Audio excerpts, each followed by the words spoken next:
to another episode of Gracias Come Again. Today I am joined by America's psychologist. Dr. Jeff is here with me today. Welcome, Dr. Jeff. Thank you, honey. It's a pleasure to be with you. How are you feeling?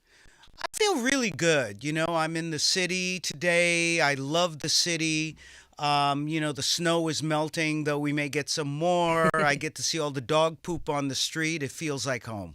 I know that's like all over the news. We're New Yorkers. We know how to navigate New York. Yeah, step over it. No pisela, you know what. Now, unlike most of my guests, I usually get like an EPK or I get like a bio. For you, I got your resume and I was like thoroughly impressed. I was like, okay, so he graduated here and then he went here and then he went. I stalked your whole professional career. And what I found interesting is just that I feel like you've lived many lives. I'm like, okay. It's so fascinating that you should say that because I really do think of myself as a time traveler. I was born, and people say, oh, don't tell your age. But I tell it all the time. I was born in 1956. My parents came in from Haiti in 1954. Sakpase. Yeah, sakpase membagaila, and I mean it too. So grew up in Manhattan, grew up in Brooklyn. I have 6 children, 3 different generations of children, raised them all in, different places, but find myself back in Washington Heights, You love it there. raising each set of children. And I feel, second wife, my first wife was Dominican, my second wife is Jewish, and find myself really as a time traveler because wherever I sit, I say, oh my God, I've been here, I've been there, where am I going tomorrow? And I love life. I love the moment. I look back to 56. I look back to 66. I look back to 1976. That's And beautiful. it's like I'm still living in those time zones, but I'm able to cross out of it every few minutes and go back and forth. And that's absolutely incredible that you can remember, all these decades. And, Oh, yeah. you're like, I lived here and I lived the 70s and the 80s. And now we're in 2026. I was sitting in my apartment getting ready to come and see you, which Uh-huh. is an honor and a pleasure, and thank you so The honor very is much. all mine. No, the honor is mine. Thank you so We very gonna fight about much. it? No, and I wouldn't mind. But as I was sitting in the living room and I'm watching my 2 youngest children, I have a 10-year-old and a 9-year-old, and I'm going to be 70 in May, Are right? you kidding me? Right? And No, then you look amazing. Thank If you, you told me thank you were you. 55, I'm not even gassing it. If you told me you were 55, I would have believed you. well, most people say I don't look a day over 69, You which do is not. great. You don't. No, listen. If you're listening right now, I'm looking at this man. I don't see a wrinkle. I don't. Oh, I thank don't you. see any Thank need you. for Botox. I'm pretty sure you've been moisturizing for the past few decades. but Well, only my ankles. that's but it. You don't like ashy ankles? I hate those, and they're itchy too. But I was The sitting kids, there, yeah. and I'm looking at these 2 little kids, and then I realized, again, time traveling, I raised a 32-year-old and a 31-year-old in that same apartment, and they're in the same room sleeping. And my wife, who is walking down the hallway, because, I have one of those old Washington Heights, and I'm like, who is this woman? I'm like, oh, that's your wife. So I see everything with new eyes I and already old love you eyes. because I'm like, you just for a second you're like, who's this?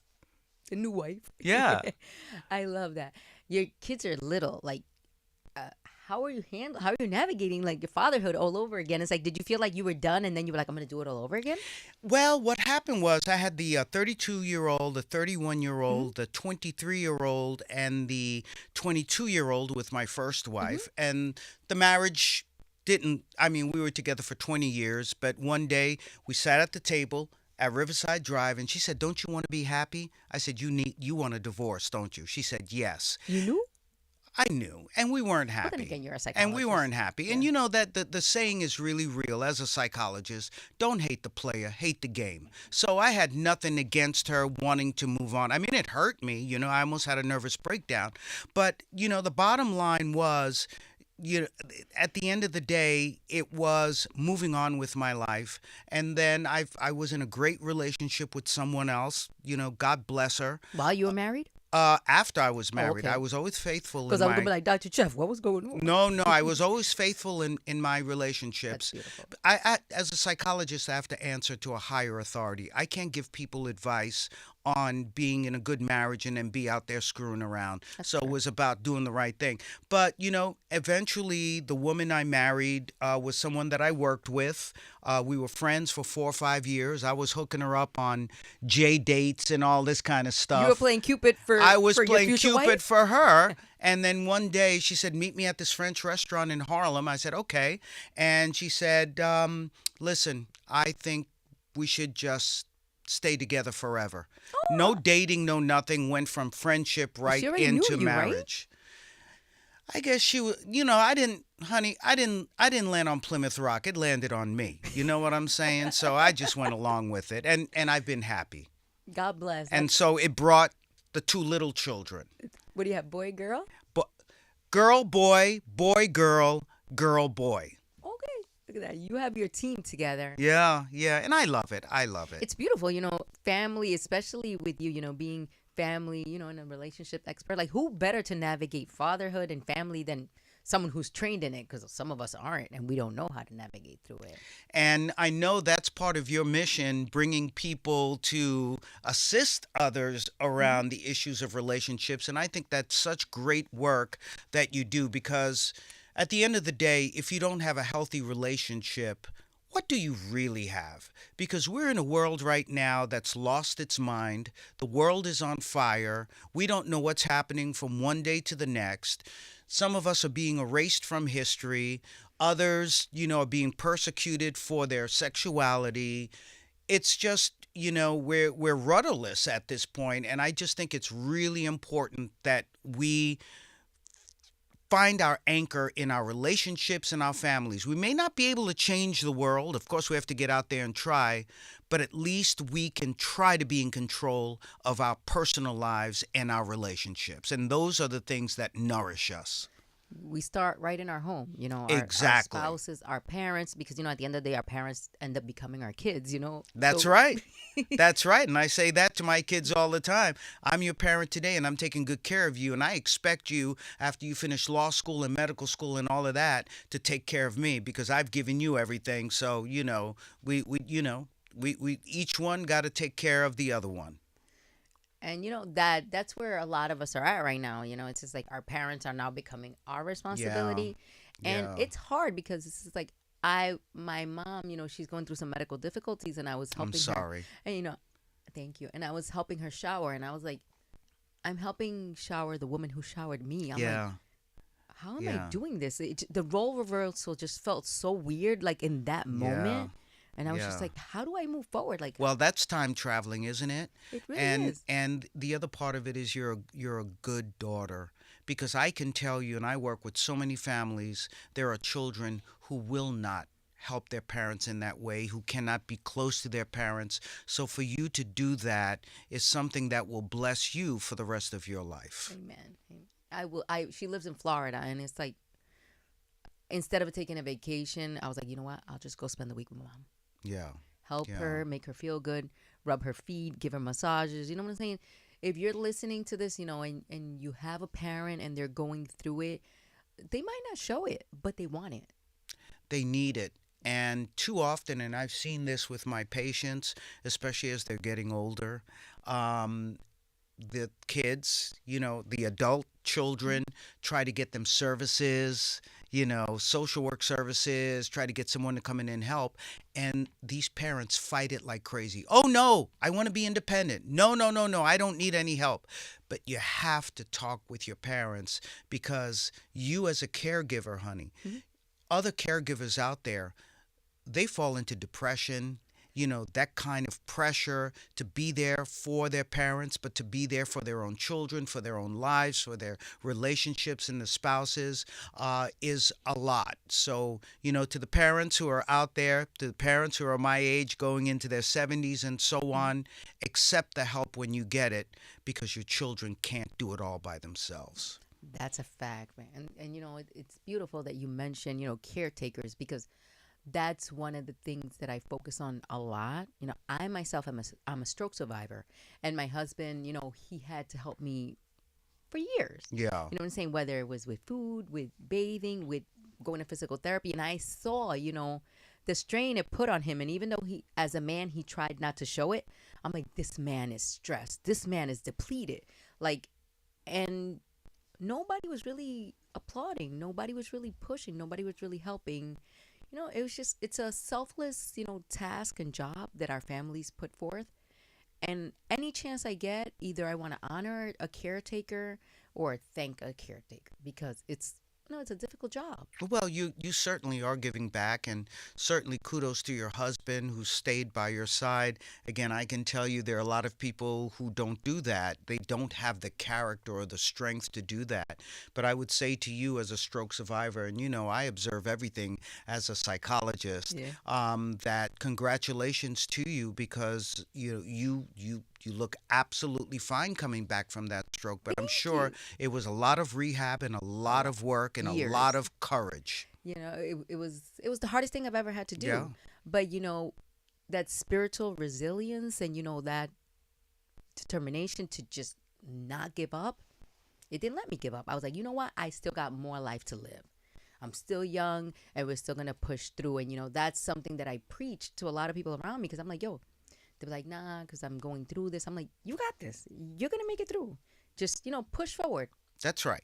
A lot of people just don't believe in themselves, but at the end of the day, that's why we have to be there for one another because a kind word, a kind gesture, when you're walking down the street and you smile at someone, we all need some We nourishment. We do. need some emotional nourishment, and it's really important because we're losing really that one-on-one, presence with one another because of our devices, because of our technology. And it's a great thing. Technology is a great thing, but we can't lose that human touch. And just to be kind, to give a kind word to someone, whether your husband, your wife, your partner, your parent, a stranger on the street, is so, so very important. It releases this thing called oxytocin, which is a hormone, and that is the feel good hormone. When you give someone a compliment, they smile and say thank you. You get those little goosebumps, or you feel good that you made someone feel good. Those things are really important. And that's something that I love doing. I always tell people, listen, if somebody bought something, they thought it was beautiful. So when you walk past somebody, be like, I love your dress. And Yes. it changes their whole Yes. demeanor, Yes. especially here in New York. I'm like, listen, if Dr. Jeff bought that sweatshirt, he must have thought it was the flyest sweatshirt in the whole store. I Exactly. love that sweatshirt. It's a spider. And right away, that Yeah. just breaks down, that barrier that sometimes people have. Absolutely. Because we have all these preconceived notions of one another. Hmm. I mean, let's face it, and we're not going to get into the politics, of course, but let's face it, we are a very divided nation. We're divided as far as tribalism and so on. And it's really important that we reach out to anyone who's a different race, a different culture, a different religion, a different gender, who dress different or whatever. We're all human beings on this planet, and we need to be part of a global community. No, that's for sure. Right now, in the times that we are living in, the way that things are becoming so divisive, it's up to us as people. Like my front door neighbor, he had a Trump sign the whole elections. I wasn't a Trumper, but he was. And I still loved his kids and I still said Yes, hi and I still get yes, said good yes. morning. I chose not to let, let's say, like our political beliefs divide us. You know what I'm Yes. saying? So it's like, I see what you're saying. It's like right now, it's a time where it's just like, we have to really cut through. Well, that old saying is true. United we stand, divided we fall. I'm not a MAGA person, but I have family members who are MAGA folks. I have some friends and mentors who are MAGA folks. Hmm. And certainly there's a bit of being uncomfortable with, our different belief systems, but we don't let that stand in the way of our relationships. And that's important. Yes, absolutely. Because even my mom used to be a Trumper. She isn't now anymore, but and I'd be like, look at your guy on TV, and she'd be laughing, and she's like, all right, it's okay. But it's super important, that we don't allow because it's the same thing, with sexuality, with religion, with politics. It doesn't really make a full picture of who we are. Mm-hmm. So why hate Yes. each other over something like who I voted for? Well, but that's why the importance of separation of church and state. right? It's not just about church and state. It's separation of belief systems and what is the law. And so when we combine those things and we let one group actually call the shots on everything based on a religion or based on some other identifying factor, that's where people are left out. And that's why it's important that we remain as one. I love this. Your practice is here in New York City? So I practice all over the nation, actually. Because I'm like, can you be my therapist? Any time, Miss German. But I have to tell you that I was very lucky because my practice started in New York, but as you can tell from the resume, I started doing a lot of media earlier in my life, and it just opened things for me all over the world, all over the nation.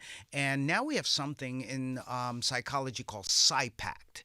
And what this PsyPact allows us to do, other than what attorneys do and maybe what some physicians do or Mhm. whatever, but it allows psychologists, if you are part of this PsyPact and you qualify for it, you take the continuing education credits and so on, that you can practice almost in every state Oh, that's in the beautiful. United States, which is beautiful because there are so many people who just don't have access to medical care, to psychological care, given where they live.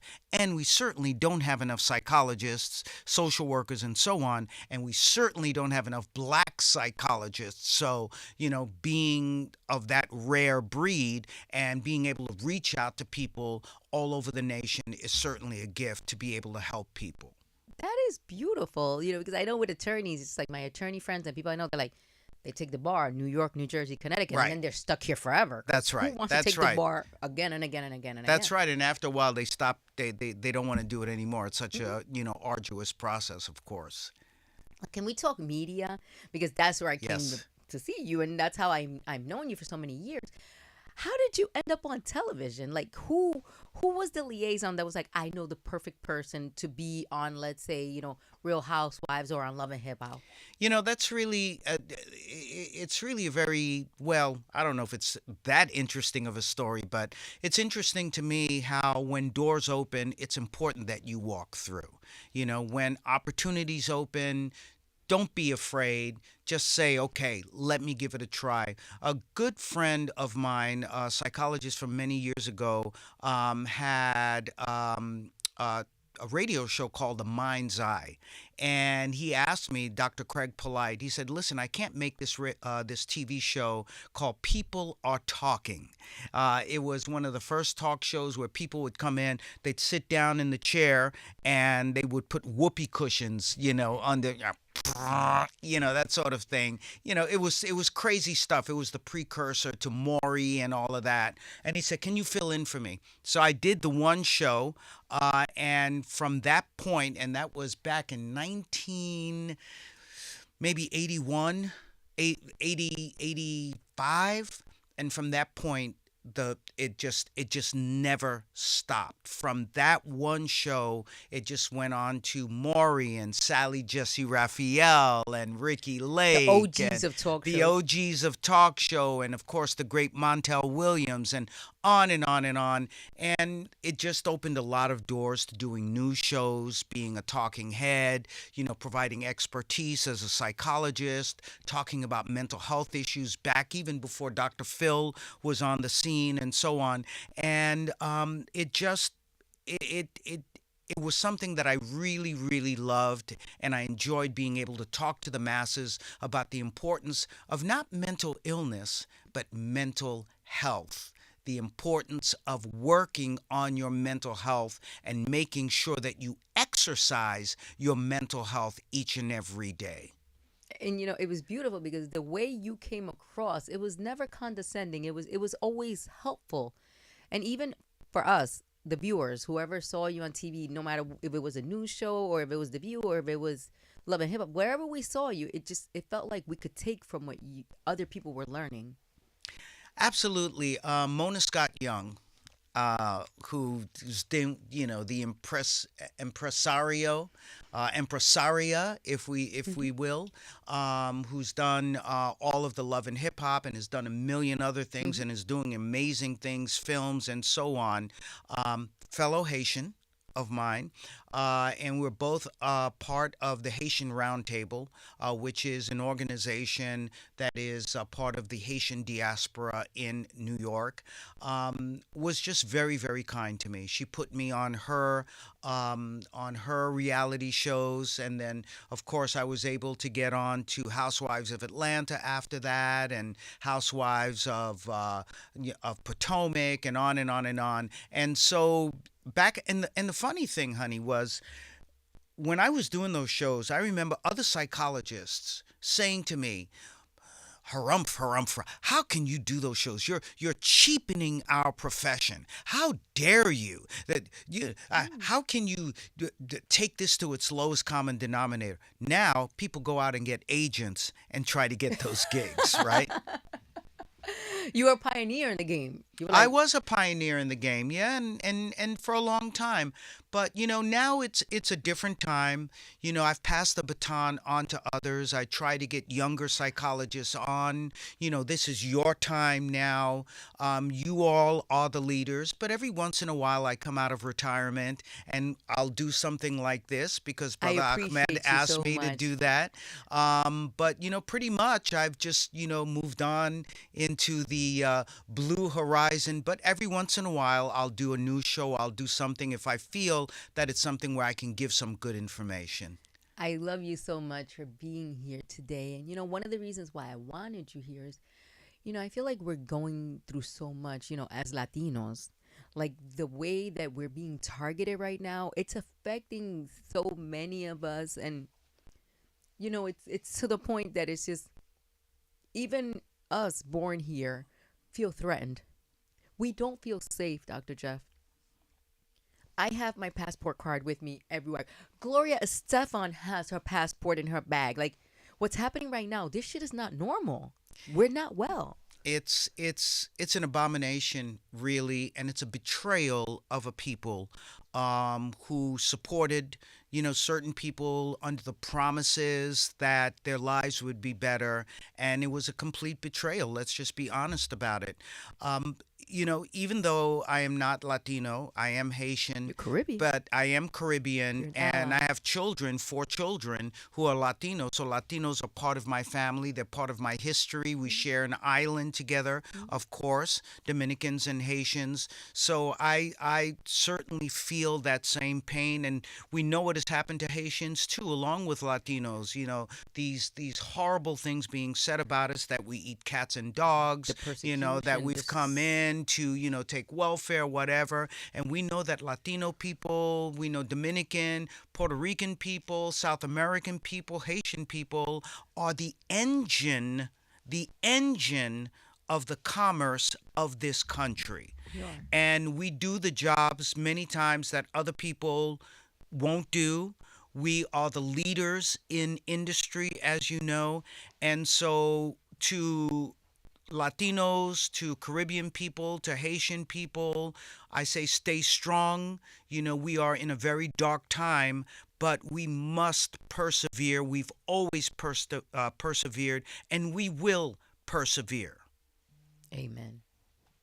We need these type of talks. We need voices like yours that are going to assure us, you know, it's going to be fine.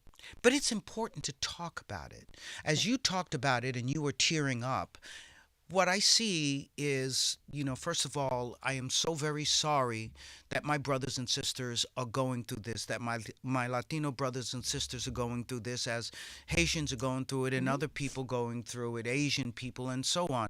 But it's important we talk about it because it is an emotional pain, not just a physical pain, not just what we see as far as people being arrested because, of their background, of their color, of being Latino. What's important to understand is that if we don't talk about it, that pain manifests itself in our bodies. You see, the body keeps the score. if we don't talk about these things, if we don't cry about it, if we don't share, then these are the things that cause cancer, that Mm. cause stomach issues, that cause migraine headaches, that cause body aches. These are somatic issues that cause us to be in pain. That psychic energy has to go somewhere. And so it's really important that we be able to talk about that pain and share that pain with people who are willing to listen. But not only are we sharing that pain, but then we share wisdom. We share confidence. We share empowerment strategies. Well, how are you doing it? Well, how are you doing it? What are the things that keep you, strong? What are the things that bring you courage? So we share that information, and these are the things that I know will keep us strong. No one person can stand alone. It takes a community to do that, and we need to strengthen our communities. La unión hace la fuerza. And I Absolutely. know they use the same saying in Haiti. Yes.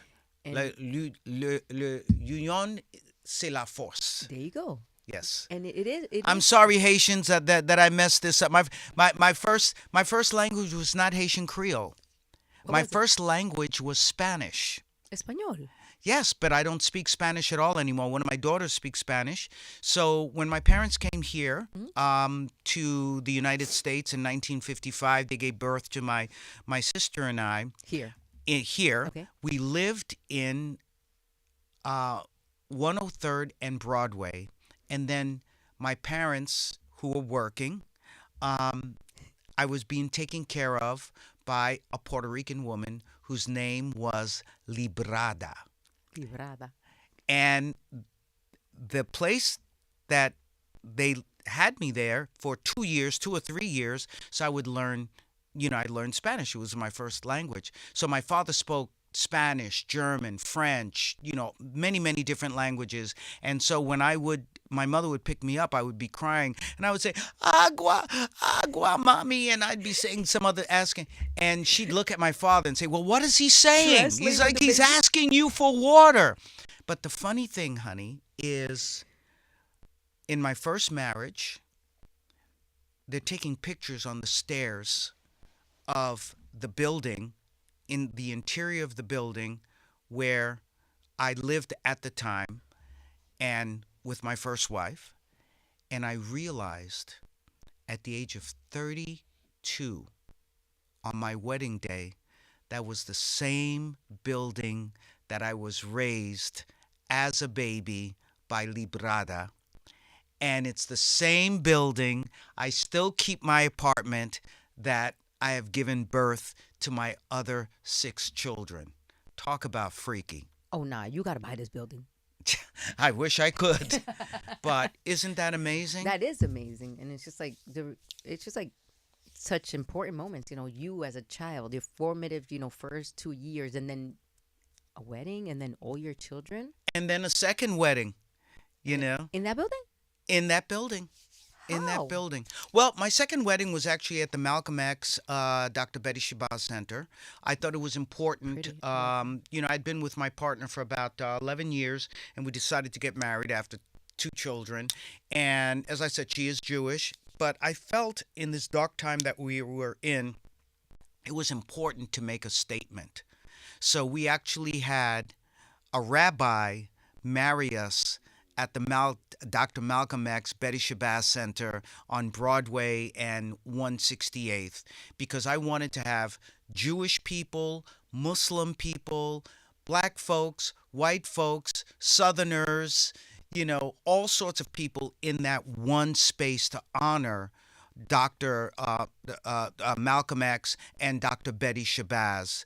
And we were the first Jewish wedding to do that. Really, that Yeah. is amazing. Yeah, and that was okay, for you guys at the top who want to divide us, you can't divide us. Talk about making a statement. It was a statement, I love you for that. Wow, it's just that's dope. but Bringing it's it. part of that community that we talked about, and a lot of people who were there might have never been in a Muslim center in such a sacred place like that, but they were there that day. It was just exposing them and just I am here because of them. If not, I would have never walked through these doors. That's right. That's right. Whew. Still processing it because I'm like, wow, first one, second wedding. And they Oh, were so kind to us, by the way. oh, I can only Oh, they were imagine. so kind. They were so kind. Dr. Shabazz and all the folks who were working there were so very good to us. Pure class. Yes, You absolutely. already know. As I like to say from the old days, classy like Freddie Blassie. That's a good They're one. Now, like, who's Freddie Blassie? He was a wrestler, y'all, from the early 60s and 70s. that's you. You're a wrestling fan? I was lucha libre. I remember Mil Mascaras, the man of a thousand masks, and scientific wrestling. He was a Mexican wrestler. So all of these great wrestlers, I used to love to watch that stuff as a kid growing up. Of course you did. That's how you ended up a psychologist, a professor, an author, because you was a nerd when you was a kid. I was a super nerd. I was a super nerd. When I was a kid, I wanted to be a parapsychologist, meaning that person who's like a ghost hunter, because my whole life I have been in contact with spirits and ghosts. And then I realized that unlike Hans Holzer and some of these famous ghost hunters who made a lot of money doing it, there wasn't really a big living in it. And so I went into psychology and became a clinical psychologist instead. But there is a spiritual side of me that I stay very, very connected with and stay very connected to the spiritual side of my patients. So when I work with them, I don't talk about what it is, what I pick up from them as far as the spirituality. Instead, I put it in the language of psychology. And so they'll say, well, how did you know that? Or how did you say these words? Or why is it that you seem to be channeling my father who passed away? And a lot of that is because of that spirituality. Does it happen every time with every patient, or it's just like every now and then? It's constantly with me, and it's something that I've embraced as I've gotten older. My wife likes it because I predicted many of the things that are happening in politics today, and I would say to my wife, in 2016, this is what's happening. Then it's going to go here. Then it's going to go there. Then it's going to go here, there, whatever. And my wife has said to me, "Can you please stop being a prophet?" I said, well, I guess a prophet is never appreciated in their own home, but yes, I will. But she does appreciate and she does listen, and she just keeps telling me, please stop telling me the future.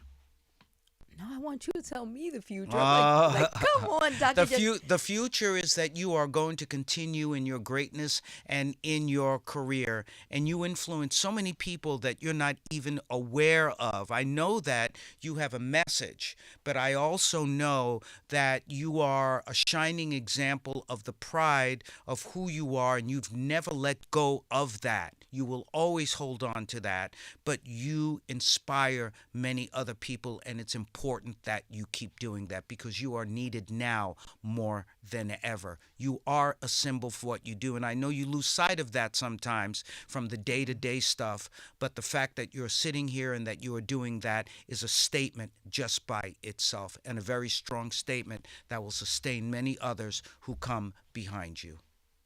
how much do I owe you? Because that was good. Just keep doing what you're doing. We will not be silenced, Dr. Jeff. That Yes. that is what I say every day, and that's why I continue to do this. And sometimes it feels like a lot, and I'm like, I work full time, and then I Mm-hmm. do this, just to Mm-hmm. give us a voice, just to give us a platform. And sometimes Mm-hmm. like, can I continue doing this? And then I'm like, I have to do it. You have to do I'm it. like, I have to. It's not That's even right. about me anymore. That's right. It's about us as Latinos, a community.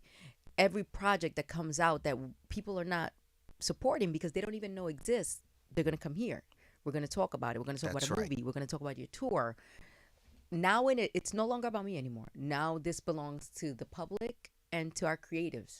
And so, with all the controversy, so called controversy with Bad Bunny, Hmm. now you know the importance of what it is that you do and the importance of letting people know that we're not outside of the Mm-mm. culture. We are the mainstream. We helped create this. We were the innovators. We were the creators. We were the spice. We were the language. We were the food. We were the spirit. And we will continue to do that. And you can't whitewash that as much as you may try, Mm-mm. no matter where you are in authority, because we will not be held down and we will not be erased. We're here to stay. Absolutely. We are here to stay, and it sucks everything that's happening. Because as Latinos, we're beautiful, we're hard workers.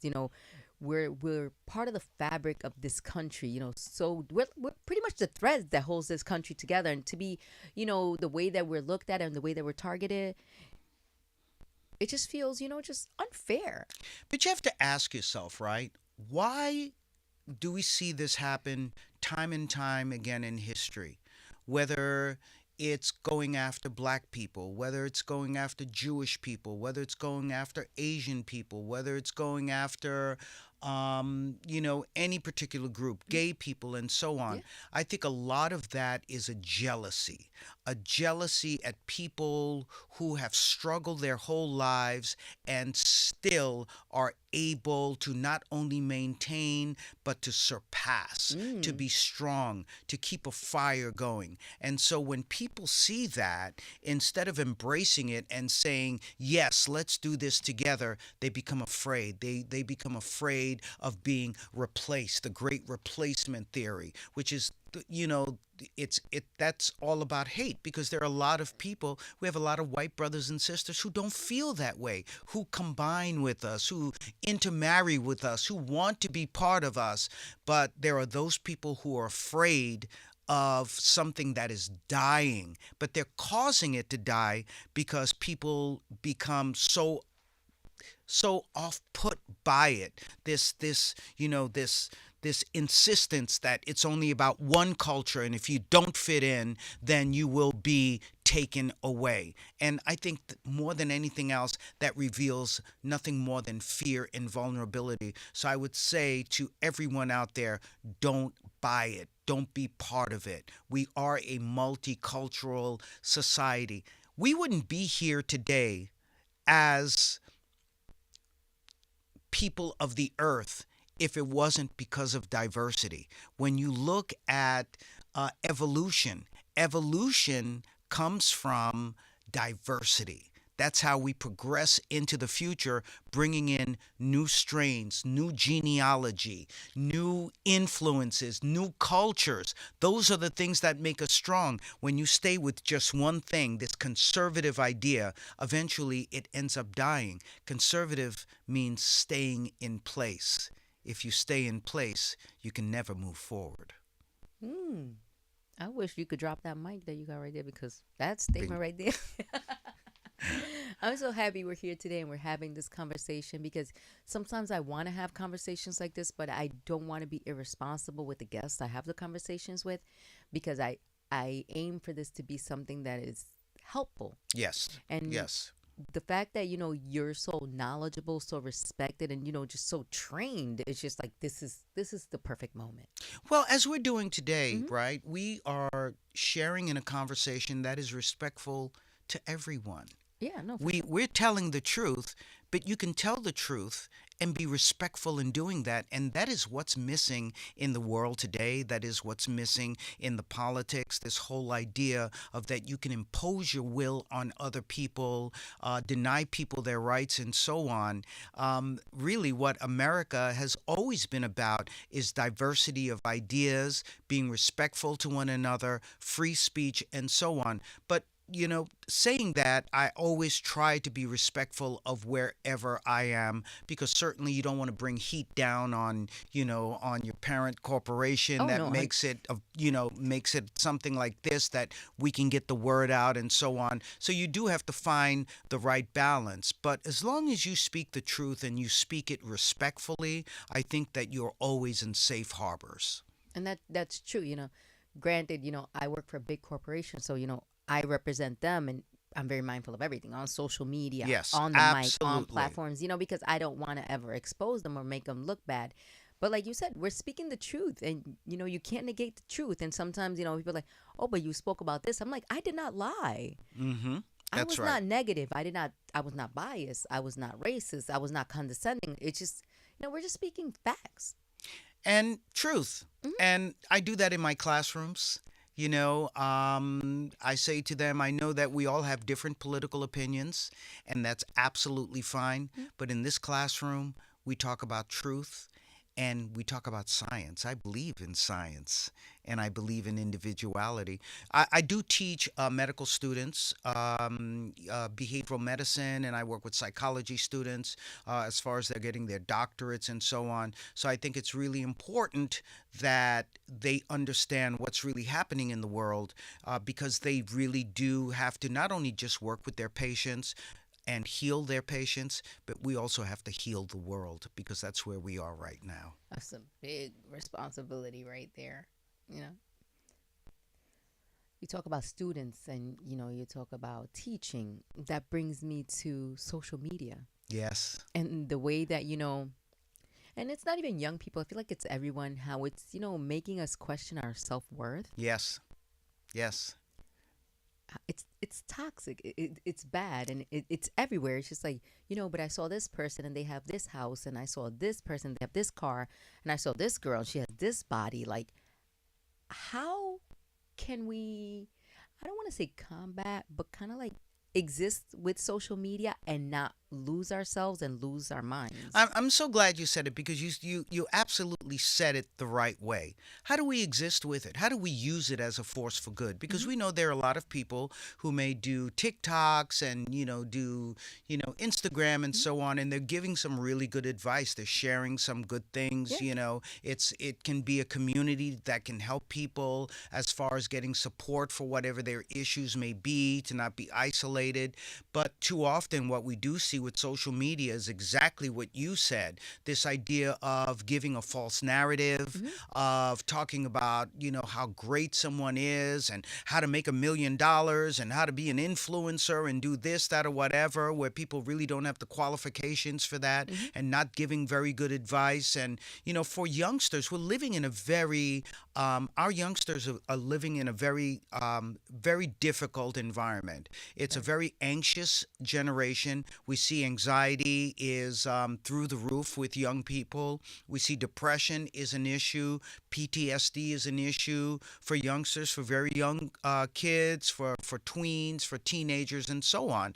And so they have this extra pressure now of being perfect, of having the perfect body, Hmm. of being super athletic, of being super skinny, of being super pretty, of being, of having the perfect butt, of all of this stuff, of having, sports cars and this, that, or Hmm. whatever.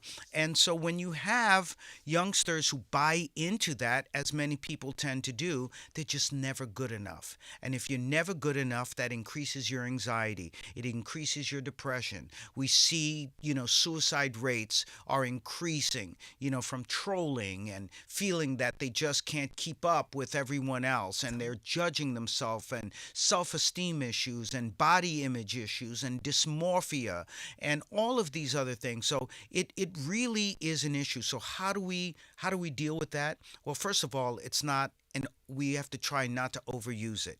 We have to make sure that we have other influences coming into our lives, that we're actually reading, that we're actually listening, that we're actually in communication with other people, that we're paying attention in class, that we have mentors, that we get our kids out on play dates, that we get them to plays.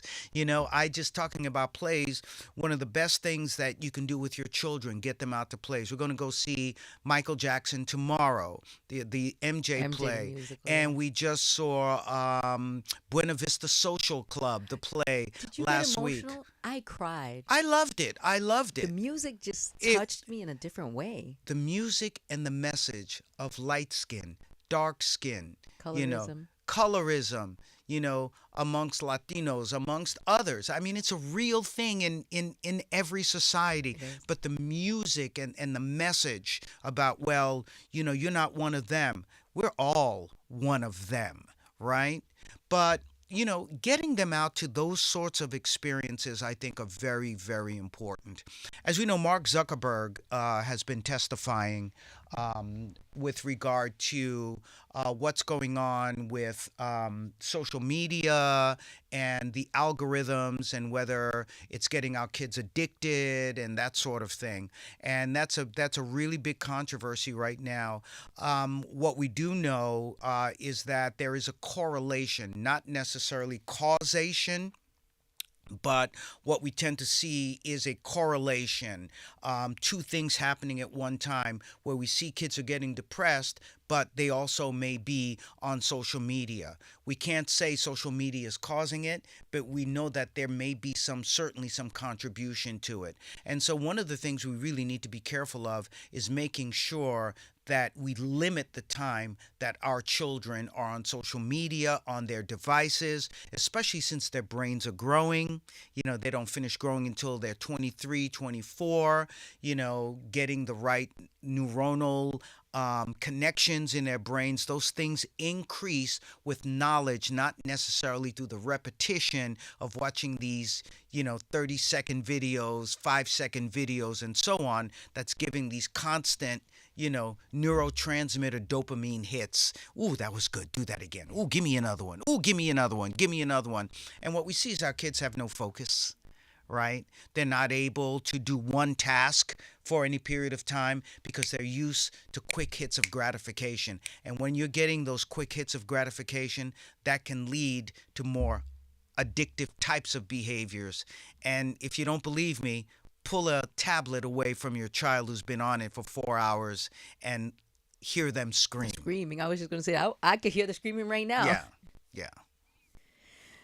Now, you, as a psychologist yourself, how do you protect your own mental health? Because I want to use what you do. You probably reserve the best for yourself. Well, I want to use what you do also, because we all have something that works for us. I guess for me, it really is about the importance of exercise and rest, physical exercise, rest, and love. Love of mankind, love of my family and my children.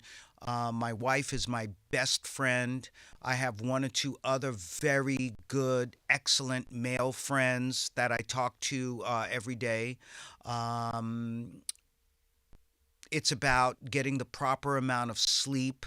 Really taking care of oneself, I think, allows me to be able to still work in May, I'll be 70 years old, allows me to still work 75 to 80 hours a week. Are you kidding me? No, the same way I was working when I was 23.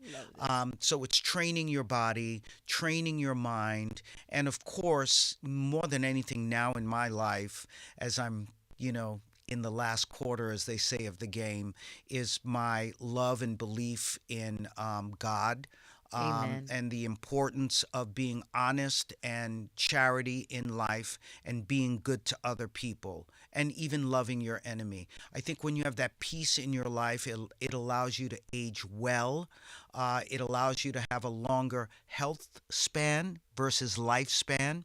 I'd rather be healthy than live to 85 or 90 versus being really ill and living to 95 or 100. But we'll see what happens. It's all in the good Lord's hands. 100%. Man, I this conversation is like, I feel like it could go on forever. I know it can't, but I'm extremely, grateful that we've met today and that, you sat down with me. And I feel like the information that we're putting out today during this episode is like so important. I feel like it's a therapy session for me. So I know anybody who listens to this You're too episode kind. today, especially, if you're Latino and, you're struggling with different things as far as like, everything that's going on with immigration, everything that's going on Yes. with our people, because we feel very deeply. I feel for Mexicanos. I feel for Salvadorians. Yes. I feel for Chilenos. I feel Yes. for all my brothers and sisters. I don't just feel for Dominicans, because then maybe it wouldn't feel as heavy and it wouldn't feel as dark. But, if you're listening, I want you to understand, we are going to be okay. We just have to band together and, all these steps that, Dr. Jeff gave us today, if you're feeling anxious, if you're feeling depressed, if you're feeling like you really can't move forward with everything that's going on in our country, practice those steps. Yeah. We said exercise. Talk to somebody. Yeah. Exercise, talk to somebody, cherish your family, cherish your life. More than anything, love your life. Love being here and in the moment, because we may not come this way again. Mm, mm, mm, mm. And on that note, Dr. Jeff, I want to say gracias. Come again. Thank you, honey German. You're the best. Thank you.